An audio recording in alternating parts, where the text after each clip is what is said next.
یو د 5 گریڈ والا کلاسپور یا 4 گریڈ والا کلاسپور ای اغا 50,000 روپیو تا 18 گریڈ والا افسار نوست ہے. متوجہ شوئی کنا؟ یا 18 گریڈ والا افسار 4 گریڈ والا نا 15,000 روپی خلی. دا شرم خبره نه ده.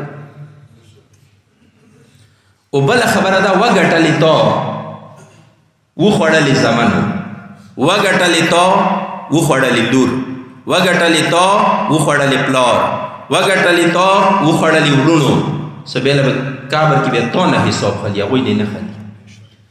وکچو کې ایڅ موته پلار، موته مور، موته ورور، موته خور، موته ښځه، موته زوی پیدا کوي چې کله مړ شي ورته وایي چې راڅوی موسه قبرستان کې شپه وکړه. قبرستان کې شپه نه ده څه کوي. کوم یو کاس سرکاري پوسټ باندې ناست وي، یوه شیعه باندې مثلا ټیکس راغلل، بیل راغللو، که خواله ورسره وکړلو څوره ثواب دی. دغه خبرې نه د امام موسی کاظم علیه السلام او ته پاته لګي. امام ته یو کس راغلو، مولا یو گورنر دی، ډیر ټیکس یې راباندې لګولی دی، خو زه دا نه یم چې حکومت نشته، حکومت امنم، ټیکس امنم، لنډوام یا خو اوس غریب یم، اوس رسشتانه څه وکړم. مولا ورته خو څه وکړم؟ ورته چې مولا دا کوم حکیم دی دا ایتا منونکی دی، دا کوم گورنر دی دا ایتا منونکی دی. مولا لږ یو خط ورته ولیکه چې ماته دا ټیکس یا معاف کي یا ما څه ګزاره وکړي، میاشتې میاشتې یې رنښلي یا کال په کال یې رنښلي. مولا ورته یو خط ولیکلو، د خط ته توجه وکړئ. دی چې بسم الله الرحمن الرحیم اعلم ان لله تحت عرشه ظلا. آپ لنکی گورنر پوشا صدی خدای عرش ایوه سیر لري، ای خدای عرش ایوه سیر لري. ای دغی سیر لاندی 3 کسان زندگی تیروای شي. کوم کسان؟ نمبر 1 لا یسکنه الا من اصدع الى اخیه معروفا. دغه سیر لاندې هغه کس زندګۍ تېروای شي چې چا خپل ورور ته یوه ښه لیاره وښیله.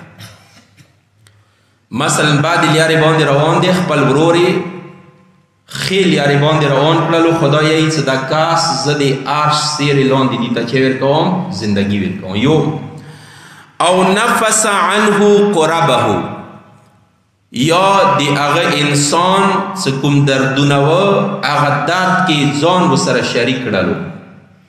زړه کې درد و، غامې و، اخ کې ځان ورسره شریک کړلو، غامې ورسره برابر تقسیم کړلو. دا کاس به د خدای عرش سیرې لاندې زندګۍ تېروي. 2 او دخل علی قلبه سرورا، یا کوم یو مؤمن، کوم یو کاس دی بل انسان زړه ته خوشحالي ورسوله، هغه انسان به د خدای د عرش سیرې لاندې زندګۍ تېروي. څو کسان شول؟ 3.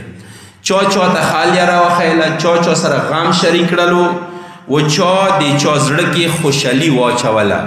مولا دا نه ورته ولیکل چې ټیکس ورته معاف که، مولا دا نه ورته ولیکل چې دې څه لږه ګزاره وکړه دا غریب دی، مولا ورته دا نه ولیکل چې زه تا ته څه ټول ورته معاف که. مولا ورته دا 3 جملې ولیکل، اخري کې ورته ولیکل وهذا اخوک والسلام. و دا کس تا ته ما در واستولو دی تا ورور دی، ما طرفنه تا ته سلام. کله چې دا کس راغللو گورنر ته مخامخ ودرېدلو، خط یې ورته پیش کو، چا رستولی دی؟ امام موسی کاظم علیه السلام رستولی دی. سترګو باندې ماچې کړلو، سترګو باندې ماچې کړلو، خلاص یې کړلو، پړاو یې کړلو. غلام ته غږ وکړلو چې دغ ټیکس والا پرچه لږ راواخلې، کله راواخیستله، خط یې ورباندې تېر کړلو چې دا ټول معاف شولو. خوشحال شولې؟ ته یې خوشحال شولو.